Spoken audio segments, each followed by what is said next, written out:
Hello, I'm Vic Gilgis, and I'm here to help you, I hope, with your well-being.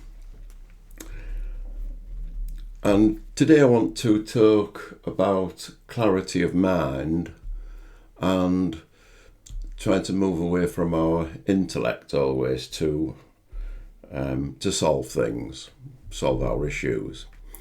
And I can refer back to a conversation I had quite a while ago now with a therapist when she said to me, it's as good as it gets. And immediately my ego sprang into action because I thought, well, it's not as good as it gets because it's going to get much better, and don't say that to me. What do you mean? Is this it? And I was a little bit at odds with her on that. And then because of this later on, I said to her, I bet you think this, that and t'other about me. And she, I remember her standing up and indignantly saying, "You don't know what I think." and I thought for a while, well, I've upset her. She's seen her backside. Sorry. Anyway. Really what I couldn't see then was that she was speaking from what she thought was true, her reality, and I was obviously doing just the same thing, thinking from what I thought was true, and didn't kind of appreciate the fact that moment to moment each of us doesn't live in what's going on around us. Our environment, the world, the situation, our circumstances, we live moment to moment from what we're thinking about life from moment to moment. That's our reality. And no two people have the same reality. And that is a great leveller. And there, obviously, she was repeating what her thoughts said, her intellect said, her beliefs, what were her concepts, and I was doing exactly the same. And what I'd like to say about that is that we do our best using our intellect to come up with what we think is right and what we think is wrong. But that will only take us so far, as it does, because intellect varies depending upon the century we're in, depending upon what is the latest ideas, depending upon what we've been taught, depending upon our upbringing. That's all related to what we think, and our intellect is just looking at basically ideas that we've got or ideologies that we've picked up. And even then, when we think we know everything there, or as much as very learned, it depends upon the frame of mind that we're in. If we're in a good frame of mind, we will tend to relate things to what we're happy with, and when we're in a bad frame of mind, we can be looking at things that we are not happy with. In other words, our feelings can be positive, our feelings can be negative. And of course, when our feelings are good, great, we're up there on top of things. When our feelings are negative, then we can beat upon others, and worst of all, well, not worst of all, but we can beat upon ourselves. That's the way it goes. But one of the things that I think I can relate to about this is that the great leveller is the fact that we do all live in our own separate reality, and when we see others that disagree with us, then we can have some understanding that that is what we do. We're human. We all, obviously, because those are our thoughts, we think what we think is right. But we know that because other people think they're right, that we should have there is the common ground, that we can have some understanding. We can have some compassion for others who we think are different to us, because they can be thinking low, we can be thinking low. So having that kind of view that nobody is right, we think we're right, that everybody's reality is different, there is the the common ground.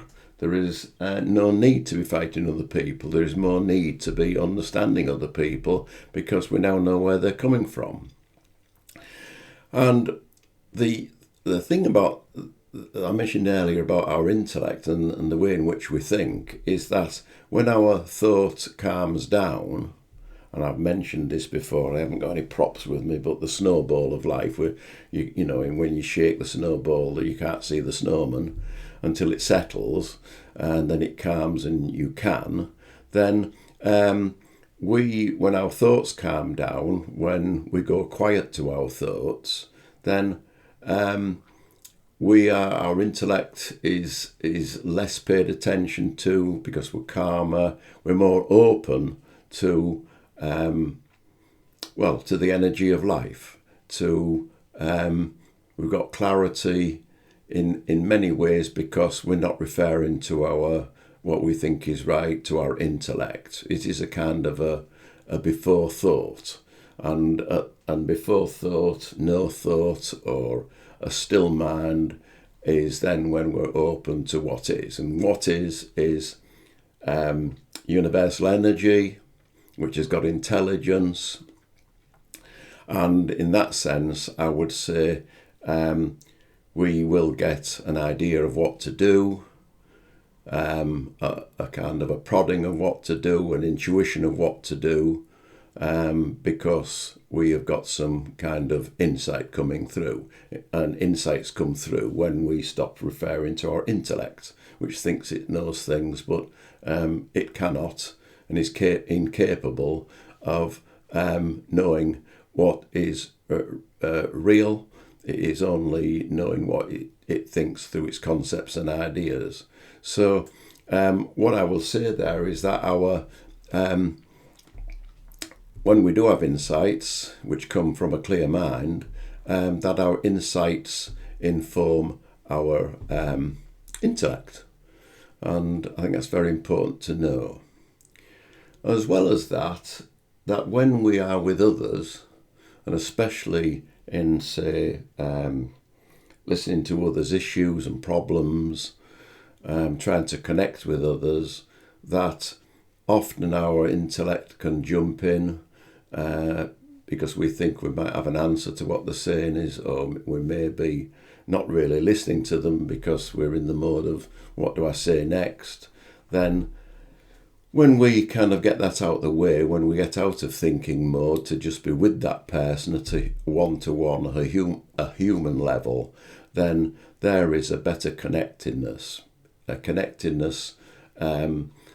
we are settled, that they are settled.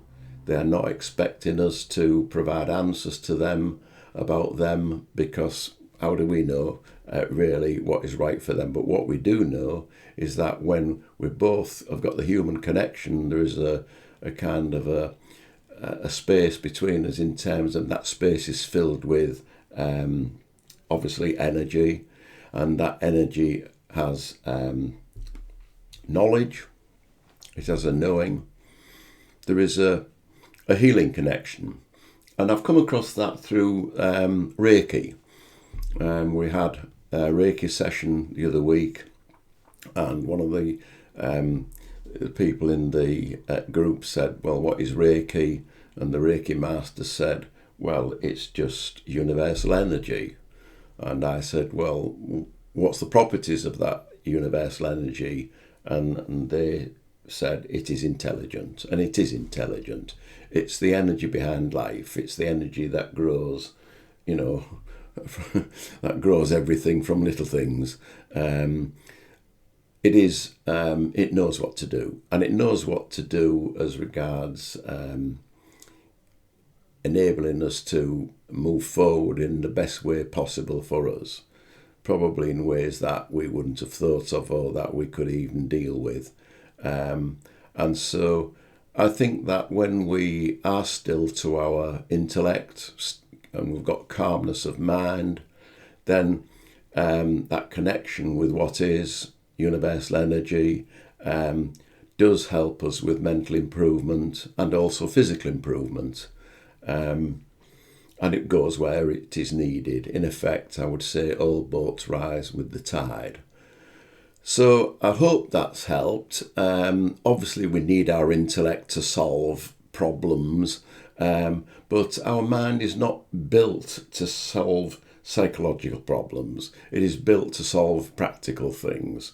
And when we go beyond the intellect to basically quieten mind and to the space before thought, which is divine, because it is just universal energy with the intelligence. That's when we tap into that, we get to know what to do with our lives, we get to be calmer, we get to be open to life, and how life will always be there helping us. As I've said, all boats rise with the tide. So thank you very much for listening. Thank you. I hope that's helped.